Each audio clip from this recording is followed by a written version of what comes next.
બેન દેખો, તમારું નામ નથી બોલવાનું, તમારી આઈડેન્ટિટી રિવીલ નથી કરવાની. આ વિડીયો ફક્ત ને ફક્ત સોશિયલ અવેરનેસ માટે અને પબ્લિક અવેરનેસ માટે, ખાસ કરીને પેરેન્ટિંગ અથવા મા બાપના ઇસ્યુના કારણે બાળક પર શું અસર પડે છે. ઇવન એ કોઈ પણ લાઇનમાં હોય, ડૉક્ટર બની જાય, મેડિકલ લાઇનમાં જતા રહે, કે આર્કિટેક્ટ બની જાય, કે IAS IPS બની જાય, અથવા મેરિટ કરીને બીજે પણ જતા રહે, પણ મા બાપના ઝઘડા અથવા મા બાપના ઇમોશનલ ઇસ્યુના કારણે બાળક પર શું અસર થાય અને એના કેવા કેવા લક્ષણો છે એના વિશે આપણે પૂછીશું. તમારે તમારું નામ નથી કહેવાનું, જેનાથી તમારી આઈડેન્ટિટી રિવીલ થાય, અને તમારા મધર ફાધરનું નામ પણ નથી કહેવાનું. પણ જે ઇસ્યુ બને છે એમના સ્કૂલ કે જોબ કે એમના ઘરનું એડ્રેસ કે એવું કશું જ, કે વર્કનું પણ નામ નથી લેવાનું. એટલે શું ઇસ્યુ છે ઇમોશનલી જે તમને પરેશાની આપે છે, ના તમે શું ઈચ્છો છો કે જે એ સોલ્વ થઈ જાય તો તમારી લાઈફમાં ઘણી બધી તકલીફો ઓછી થઈ જાય, એ વિશે જ વાત કરવાની છે. ના જરૂર પડશે હું તમારા મમ્મી પપ્પાના વિડીયો સંભળાવીશ તમારી આ પરમિશન લઈને. તમે ના પાડશો તો હું આ એમને નહીં જણાવું, બરાબર છે? હવે મને શરૂઆતથી માનીને જણાવો, બરાબર છે, કે તમે જે દવા લો છો ને મારી પાસે જે અપેક્ષા લઈને આવ્યા છો એ મેડિસિનની જરૂર નથી. હા, એટલે હું તમને પહેલાંથી કહી દઉં છું તમારી તકલીફ પડશે, આટલું જ મેં તમારા વિશે પૂછી અને જાણીને. હવે મને જણાવો કે તમારી તકલીફ શરૂઆતથી આજે 3 વર્ષો થઈ ગયા છે, 3 થી 4 વર્ષ, જેમાં એક ઊંઘ નથી આવતી, બરાબર છે? પછી બીજું શું થાય? માથું દુખે, ધબકારા વધી જાય? માથું દુખે અને પલ્સ રેટ 120 અપ જતી રહે છે જ્યારે. હા, એ 10-15 મિનિટ માટે થતા હશે. અને પછી તમે શું કરો એ ટાઈમે? એ ટાઈમે હું કાં તો મારી રૂમમેટને જગાડું, કાં તો મારા કોઈ ફ્રેન્ડને ફોન કરી લો, કાં તો ઘરે ફોન કરી લો. પછી હવે અને એવું કેટલા મિનિટ માટે રહે? 10 મિનિટ, 15 મિનિટ માટે?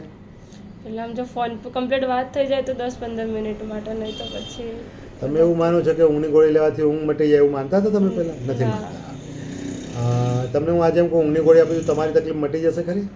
નહીં મટે. કેમ કે વચ્ચે ઊંઘની ગોળી લીધા પછી બી ઊંઘ નથી આવી. એટલે હવે મેં તમને એક સીધી જ વાત કરી કે તમારા મમ્મી પપ્પાના ઇસ્યુને લઈને તમારા પર અસર થાય છે કે નહીં, તો તમે મને હા કે ના નથી પાડે, પણ તમારી આંખમાં આંસુ ઝલકાઈ ગયા છે. ફાઇન. એનો મતલબ કે ઘણી બધી એવી બાબત છે કે બહુ મોટી ઇમ્પેક્ટ કરી છે તમારી લાઈફમાં. એના વિશે જણાવો મને. પછી હું તમારા મમ્મી પપ્પા વિશે એમની પરમિશન લઈને હું તમને જાણ કરીશ, એટલે તમે ટેન્શન ના લો એ બાબત, બરાબર? તમારા મમ્મી પપ્પાની કઈ બાબતો એવી છે કે જેનાથી તમે જે એક વાત કરી કે હું બહુ વિચારું નહીં તો પણ મને ઊંઘ નથી આવતી ઘણી વખત. પરીક્ષા આવે ને ઊંઘ ના આવે તો હજુ સારું, પણ ઘણી વખત તમને એમને પણ ઊંઘ નથી આવતી, બરાબર? તો એના કારણો ઇમોશન અને થિંકિંગ સાથે જોડાયેલા છે. મેં તમને કીધું કે તમારી ઉંમરમાં એક કેરિયર, એમાં પરીક્ષા પણ આવી જાય, એક હસબન્ડ અથવા રિલેશનશીપ હોય તો થાય, કાં તો પછી છેક મેઇન ઇસ્યુ તો છે મા બાપ સાથે જોડાય. મા બાપના ઇસ્યુ હોય તો આ તકલીફ સાયકોલોજીકલી, ઇમોશનલી, થિંકિંગ પેટર્નમાં ઘણી જ વસ્તુ નેગેટિવ થઈ શકે. કે આપણે બધા તો સોશિયલ એનિમલ છે, તો આપણે ઇમોશન તો આપણા પર થાય, આપણે જાનવર તો છીએ નહીં. આપણામાં કોન્શિયસ છે, એટલે કે કોન્શિયસ એટલે શું કે જે પ્રાણીઓ નથી સમજી શકતા, જે સ્વીકારી નથી શકતા અને અનુભવ નથી કરી શકતા, બેઝિક નીડથી ઉપર, એ આપણા હ્યુમન બિંગમાં છે, જેમાં લાગણી મેઇન છે, એ આપણામાં વધારે છે as compare to other animals. Human બિંગમાં જેની અસર વધારે, પણ લોકો શું માને, સલાહ આપવાથી એ મટી જાય અથવા તકલીફો મટી જાય, એવું છે નહીં. લાગણી એટલે શું કે આજુબાજુના વાતાવરણના કારણે, ઇવન આપણા પોતાના સ્ટેટ ઓફ માઇન્ડના કારણે, આજુબાજુની ઘટનાઓ અને રિલેશનના કારણે જે આપણા પર પોઝિટિવ કે નેગેટિવ અસર પડે, એ લાગણીઓના કારણે થાય. જો કન્સિસ્ટન્ટ નેગેટિવ ઇફેક્ટ પડવા લાગે તો નુકસાન ઘણું બધું થઈ શકે, જેમાં માથું દુખાવો, ઊંઘની તકલીફ, મૂડ સ્વિંગ થવો, પેનિક એટેક એટલે ધબકારા વધી જાય, બીપી વધઘટ થવું, બરાબર છે? ક્યારેક ક્યારેક સુસાઇડ કરી નાખે છે છોકરાઓ, બરાબર છે? એ અટકાવવા માટે એકચ્યુઅલી જરૂરી છે મા બાપ સાથેનું પેરેન્ટિંગના ઇસ્યુ બહુ ક્લિયર હોવા જરૂરી છે, અને મા બાપ અને બાળકોના રિલેશન હેલ્ધી હોવા જરૂરી છે. ઇવન મા બાપ બી હેલ્ધી હોવા જરૂરી છે, એમના રિલેશન પણ હેલ્ધી હોવા જરૂરી છે. ઘણી વખત મા બાપ એવું માને કે હું મારી દીકરીને ધ્યાન આપીશ અને હું ધ્યાન આપીશ, એવું કોમ્પિટિશન કરતા હોય. એવું નથી સમજતા કે બાળકને કોમ્પિટિશન જરૂર નથી, એ બંનેનો સાથ જરૂરી હોય, બરાબર છે? એ નથી ખબર હોતી. એટલે આપણે વાત કરીએ તમારા મમ્મી પપ્પાની, તમે વાત કરો, તમને કઈ બાબતમાં દુઃખ રહે છે? બંને તો કાયમ ઝઘડા જ. બંને પોતપોતાની ફેમિલીને એટલા પ્રોટેક્ટિવ થઈ જાય ને કે પછી અમારું નહીં વિચારતા. બહુ ઝઘડા. કાલે રાતે બી બહુ ચાલતું હતું બધું. કઈ બાબતને લઈને? કાલે રાતે એવું હતું ને કે મામાની છોકરીઓને હતા તો જસ્ટ અમે મસ્તી કરતા હતા, તો મામાએ ના પાડી હતી કે ગોળું એવું નહીં ખવડાવવાનું. તમારી વાતમાં મામાને કહેવાય ગયો, તો મમ્મીની વાત એમ તમને ખબર છે કે મામા નહીં ખાવા દેતા, તો બી તમે એમ કેમ કહી દીધું એમ કરે. તો એ વાતમાં પછી પપ્પા અને મમ્મીને વાત શરૂ થઈ. કે આમ તેમ ને બધું. તો પછી બંને બહુ પણ ગોળો ખાવાથી શું થયું અને કે શું કેમ ન ખાય? હે ગોળો ખાવાથી શું થાય? એટલે એવું હતું ને કે મમ્મીને એવું લાગ્યું કે મામાની છોકરો આવે ને તો પપ્પા કમ્પ્લેટ નહીં રાખતા, કે મારા ફેમિલીને તમે નહીં રાખતા. પપ્પાને એવું લાગે કે આ ફેમિલીને આ નહીં રાખતા. હકીકત શું છે?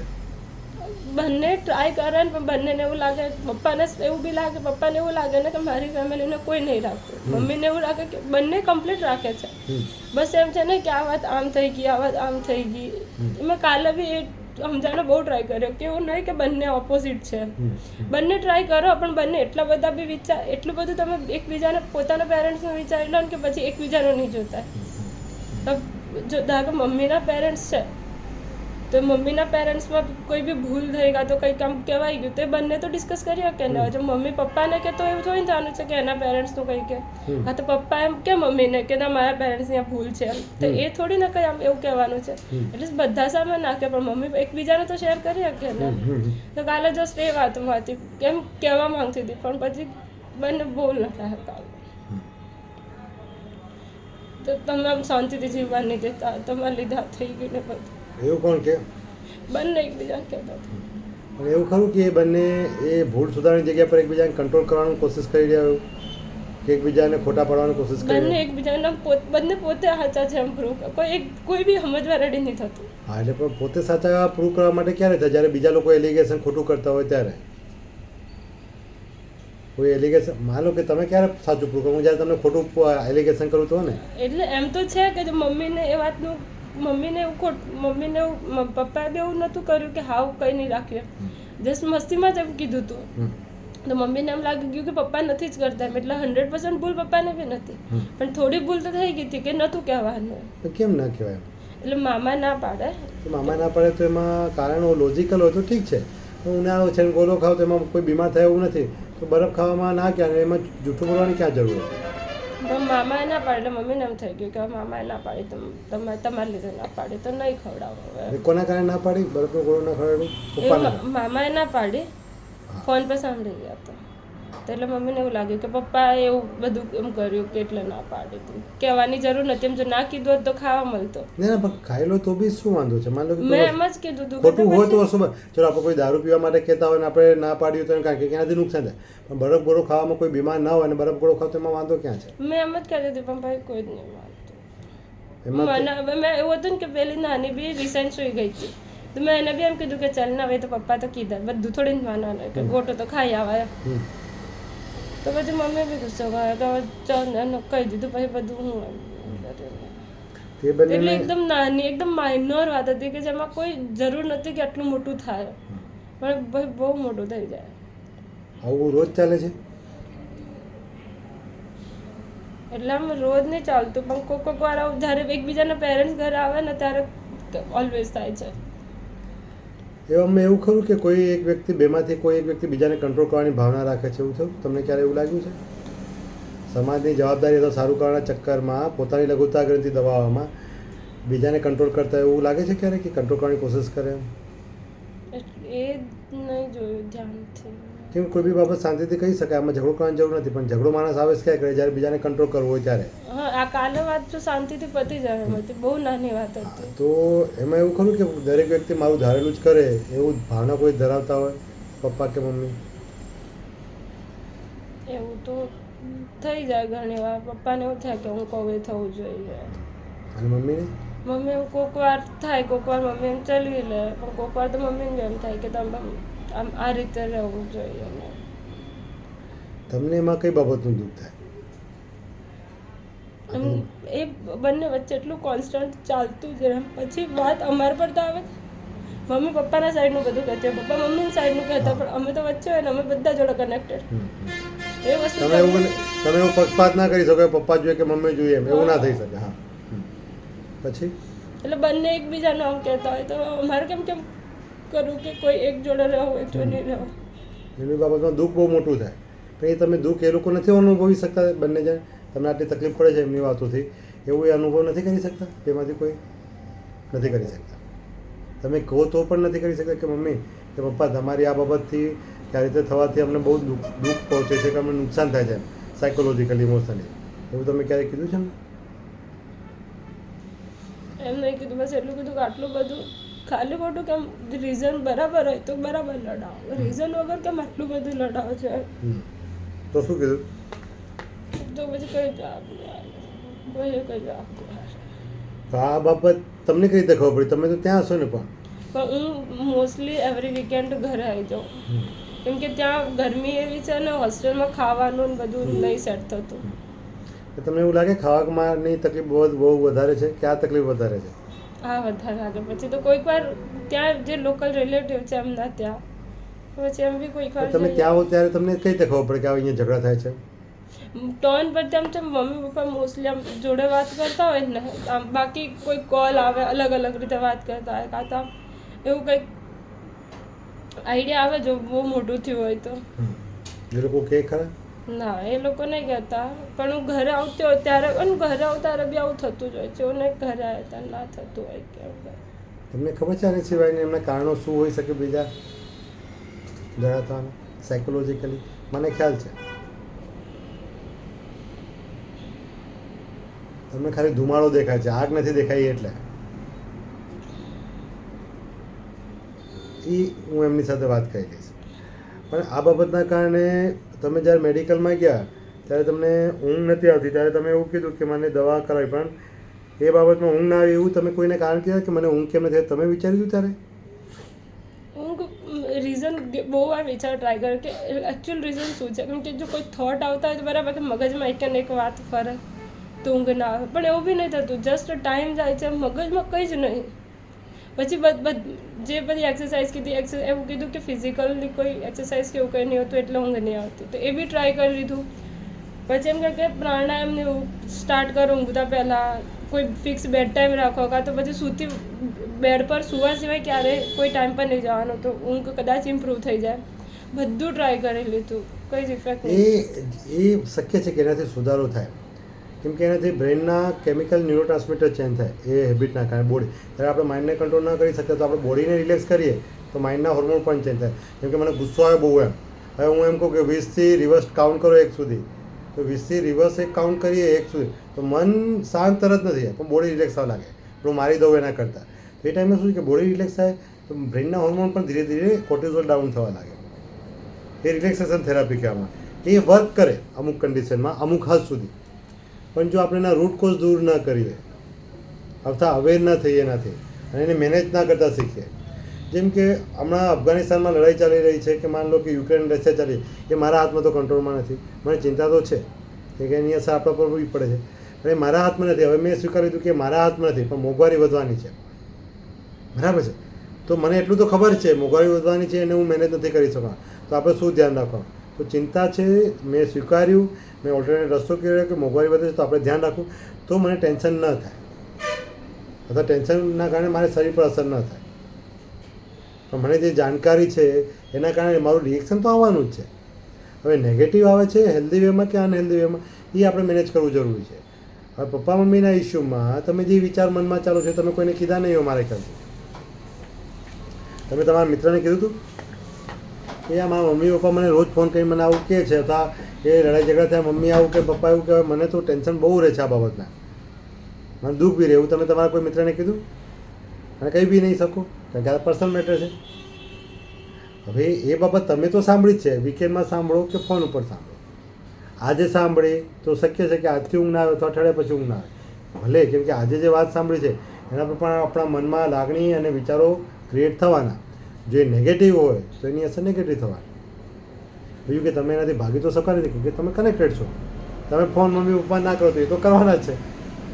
તમે કંટાળી એક વખત એવું કીધું કે મમ્મી પપ્પા રોજ ઝઘડો કરીને મને ફોન કરી નાખે તો હું ના કરું, તો આપણને ગુસ્સો રહે, ડર બી રહે, પણ દુઃખ ન રહે. પણ જેવું માનો કે એમનો ફોન આવ્યો તો આપણે રિસીવ કરવો પડે, તો ગુસ્સો ડર તો ઓલરેડી હતા, પણ દુઃખ પણ થાય વાત સાંભળીને, બરાબર છે? થાય કે ના થાય? એની અસર માઇન્ડ ઉપર તો પડે.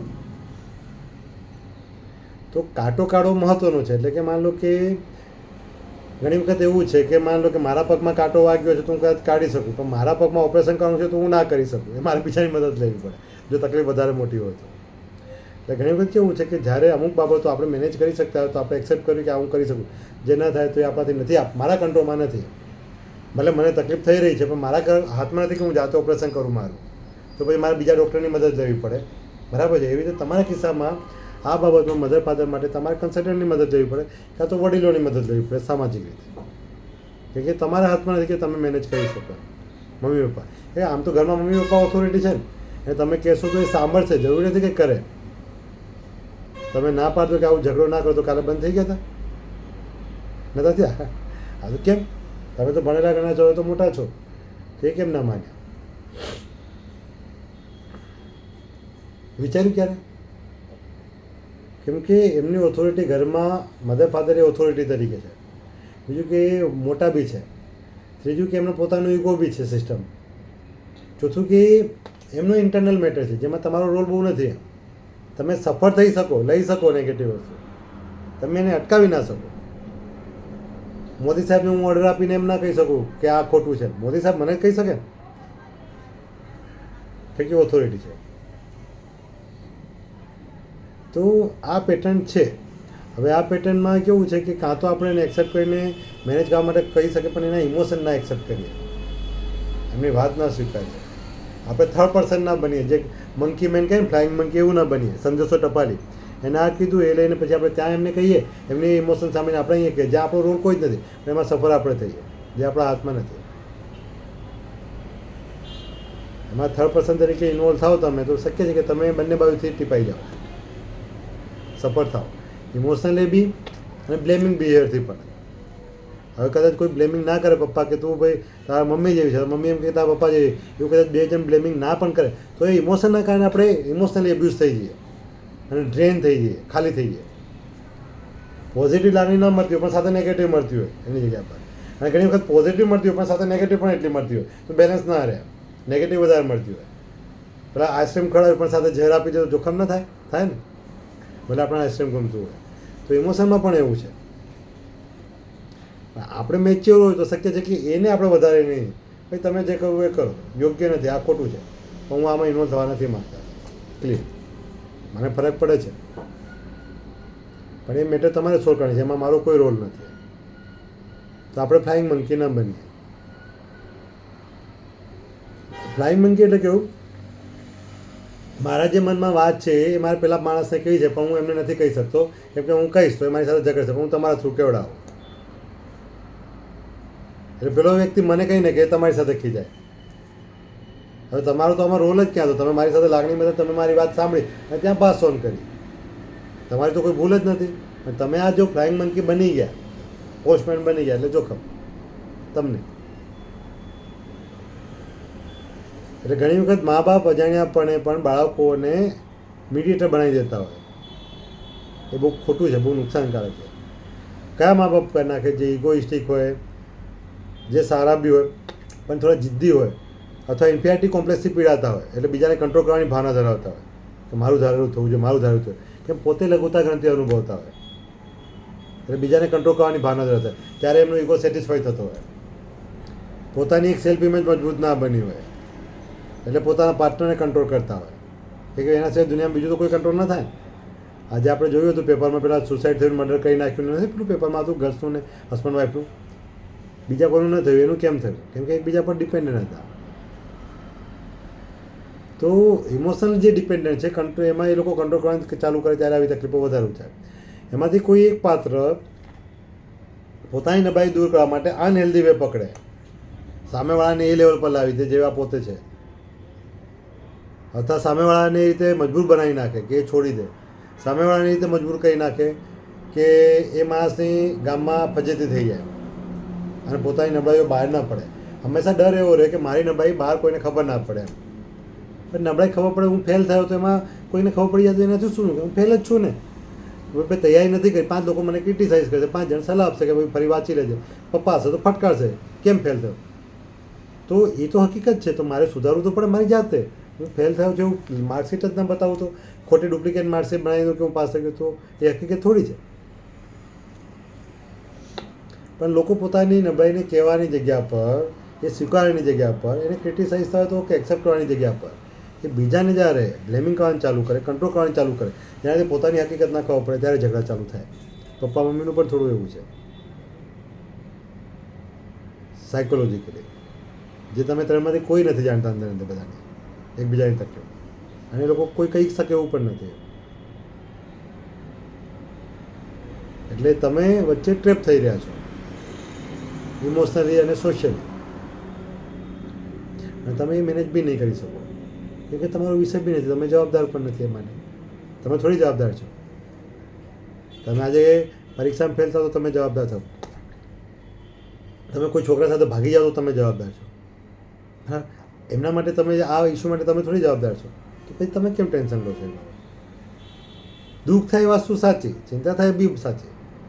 એમાં ગિલ્ટ કે અફસોસ કરવાની જરૂર નથી, કે લાચારી ફીલ કરવાની જરૂર નથી, કેમ કે તમારા હાથમાં નથી, તમે એના માટે જવાબદાર નથી.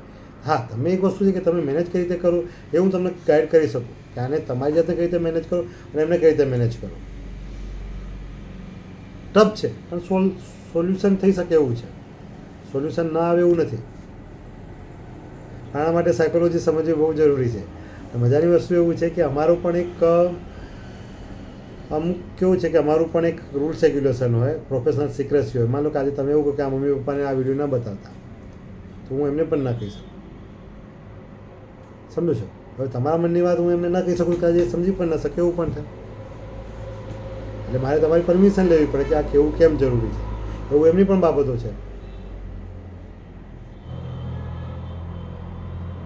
જે એ મેનેજ નથી કરી શકતા, જે રીતે તમે એમના ઝઘડાના કંટ્રોલ નથી કરી શકતા ને, મેનેજ બી નથી કરી શકતા, તો એક કંટ્રોલ કરવું એ ઓથોરિટી કરતા હોય. એમાં બે કારણ છે, એક જવાબદારી હોય તો માણસ કંટ્રોલ કરે બીજા કામને, કાં તો એને પોતાની ભાવના કે મારે કંટ્રોલ કરવું છે તો થાય. પણ વડીલો ઘણી વખત પહેલાં કેવા જવાબદારી હતી કે સર ઘરને મારે કંટ્રોલ કરવાનું, મેનેજ કરવાનું જોઈએ, તો ગમે તેમ લોકો આડાવડા જતા રહેશે રૂલ્સ રેગ્યુલેશન પ્રમાણે. પણ હવે લોકો કેવું છે, કંટ્રોલ કેમ કરે ખબર છે? મારી નબળાઈ બહાર ન પડી જાય એવું કંઈ કામ થાય કે ન થાય એનાથી બેટર નથી કરતી. પહેલાંના વડીલ હતા કેવું હતું, ઘરમાં કંટ્રોલિંગ કેમ રાખતા કે ભાઈ પપ્પા મમ્મી ઝઘડાયા અને બાળકો પર અસર ના પડે એટલા માટે વડીલ કહેતા કામ નથી કરવાનું, ચૂપ રહો એમ કહેતા ને. એટલે બાળક આવું ઝઘડો રોજ ચાલે તો બાળક પર આવી અસર થાય કે ન થાય, એને કંટ્રોલ કરતા. એમાં વડીલો એવું નહોતા કે મારું ધારેલું થાય એટલે કંટ્રોલ કરતા. હવે કેવું થયું કે મારું ધારેલું થાય કાં તો મારી નબળાઈ ના ખબર પડી જાય લોકોને, એના માટે લોકો બીજાને કંટ્રોલ કરે. બીજાને એટલે કેવું કે પારકા કે પાડોશી નહીં, બીજા એટલે કોણ?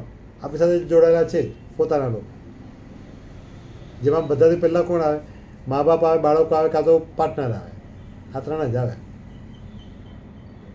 અને આ થઈ રહ્યું છે. અને મોટાભાગના સંબંધોમાં તકલીફ થવાના કારણો આ સ્વભાવ અને એક આ માનસિકતા જે છે જવાબદાર છે. એની પાછળ પર્સનાલિટી ડિસઓર્ડર પણ જવાબદાર છે.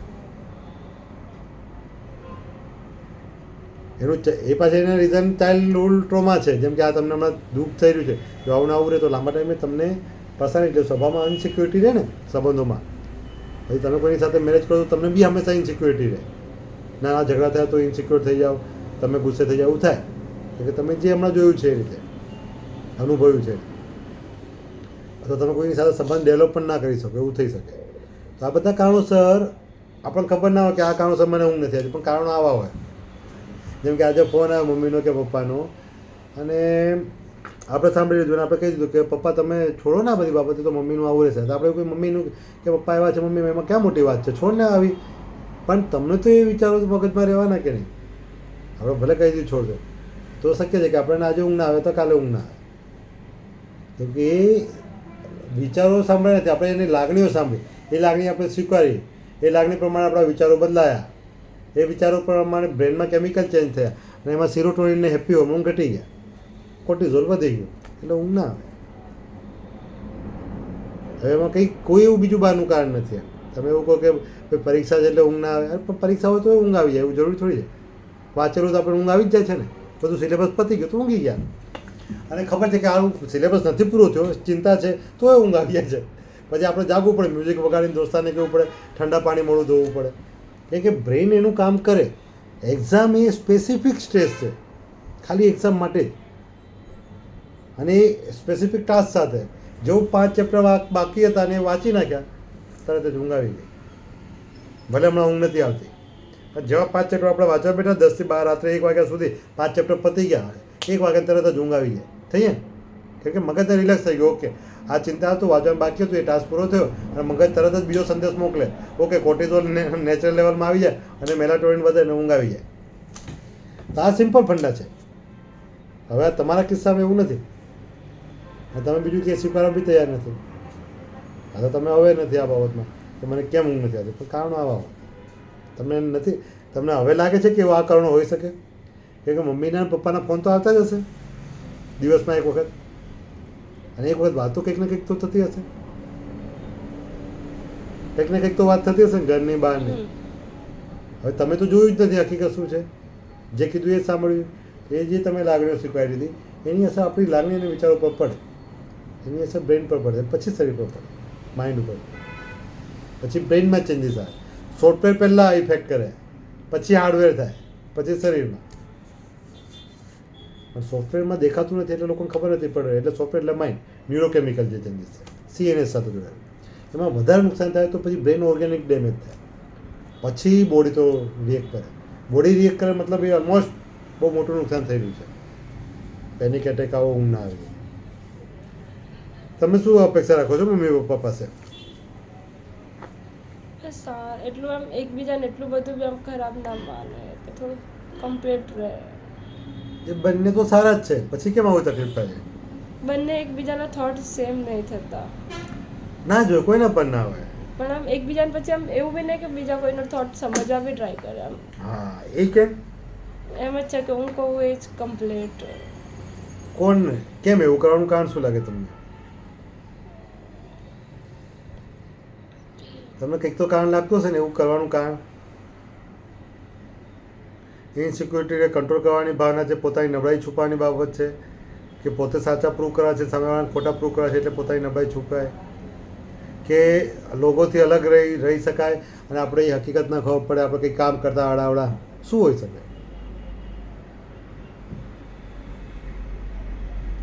તમને લાગ્યું હશે તમે તો રહો છો આટલા ટાઈમથી તો?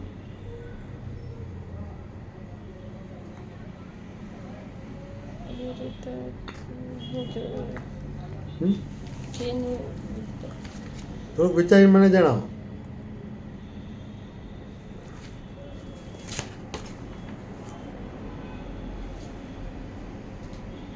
હવે પણ બોલાયેલું આ એક બાબત મેટર છે. મેં તમને સમજાવી ને કે આ કઈ રીતે વર્ક કરે અને કઈ રીતે આપણા પર ઇફેક્ટ પડે. જેમ કે આ કાલની એક જ બાબતને લઈને તમને આંસુ પણ આવી ગયા, આ આંખો આગળ કુંડાળા પણ પડવા લાગ્યા છે. તો કંઈ આ રીડિંગ કરવાના કારણે નથી થયા, બરાબર છે? તમે એમને બહુ ક્લિયર સમજાવવું જરૂરી છે. હું કહી દઈશ, તમે ના કહી શકો તો તમને વાંધો નથી ને, હું તો કહી દઈશ. ઓકે, હા બોલજો એટલે મને કહી શકાય. આ વિડીયો હું બતાવી શકું કે ના બતાવી શકું, એમ જરૂર પડે તો હું બતાવીશ, બરાબર? અને આ વિડીયો ભવિષ્યમાં કદાચ અમે યુટ્યુબ પર સોશિયલ અવેરનેસ માટે પણ મૂકીશું. એમાં તમને વાંધો નથી ને? તમારી આઈડેન્ટિટી કે તમારું કોઈ રિવીલ નહીં થાય, બરાબર છે? પણ હેલ્ધી પેરેન્ટિંગ કેમ હોવું જરૂરી છે? આજના સમાજમાં મોટાભાગના બાળકોને તકલીફો થવાનું કારણ મા બાપના ઝઘડા, મા બાપનો સ્વભાવ અને અપબ્રિંગિંગ સાથે જોડાયેલી ઘણી બધી ઘટનાઓ જવાબદાર છે. ઘણી વખત વધારે પડતો પ્યાર અથવા ઘણી વખત નેગ્લેક્ટ અથવા ઇમોશનલી એબ્યુઝ અથવા એનો ઇમોશનલી મિસયુઝ, બરાબર, એ પણ જવાબદાર છે. પણ આપણે એવું માનીએ છીએ કે છોકરો ટીવી દેખે, મોબાઈલ દેખે, દારૂ પીવે છે, મારી છોકરી ભાગી ગઈ, તો એની પાછળ કારણો કંઈ ખાલી પહેલાં જવાબદાર નથી. એની પાછળ કારણો આવા ઇમોશનલ એટલે કે લાગણીનું ખાલીપણું જે કહીએ એ જવાબદાર છે, જેનાથી બાળકો કોઈ બીજી જગ્યાએ ઇમોશનલ નીડ પૂરી કરવા જતા રહેતા હોય, અથવા એ પોતાનો ડર અને દર્દ એ દબાવવા માટે વ્યસનના રવાડે કે મોબાઈલના ગેમલિંગમાં રવાડે ચડી જાય, અથવા પબજી રમતા હોય ને બધું. પણ મા બાપ શું માને છે કે મારો છોકરો બગડી ગયો કે મારી છોકરી બગડી ગઈ. પણ આ બેકગ્રાઉન્ડમાં શું કારણ છે એ આવા હોય. આજે તમે આ રડો છો, ગુસ્સે થાવ છો, હવે તમે આટલા વર્ષથી આ ઊંઘની તકલીફ છે તમે એમને કીધી છે, એનું સોલ્યુશન દવાઓ નથી ખાલી. એના માટે તમારી ખુશી જરૂરી છે, શાંતિ જરૂરી છે. પણ એ ખુશીને શાંતિ કેમ નથી? કોઈ પરીક્ષા કે એક્ઝામના કારણે નથી. એ એકચ્યુઅલી પેરેન્ટિંગ સાથે જોડાયેલી લાગણી, જે હેપીનેસવાળી તો મળવી જોઈએ એ નથી મળતી, ખૂબ પ્રેમ એ મળવું જોઈએ એ નથી, પણ એ જગ્યા પર નેગેટિવ લાગણી મળી છે. એ કારણો જવાબદાર છે. હવે એ બાબત એમને હવે ન કરાવો તો શક્ય છે કે દવાઓ તમને 100% કામ ના કરે, એ ખાલી લક્ષણમાં કામ કરે. દવા લો ત્યાં સુધી કદાચ ઊંઘ આવી, આજે એક ગોળી લીધી પછી 2 લેવી પડે, પછી 3 લેવી પડે. પણ જો આપણે એના મૂળ કારણો દૂર કરી દઈએ તો માઇન્ડ હેપી રહેશે, તો ઊંઘ આવવાની છે, તો દવાની જરૂર નથી, પછી સારવારની જરૂર છે.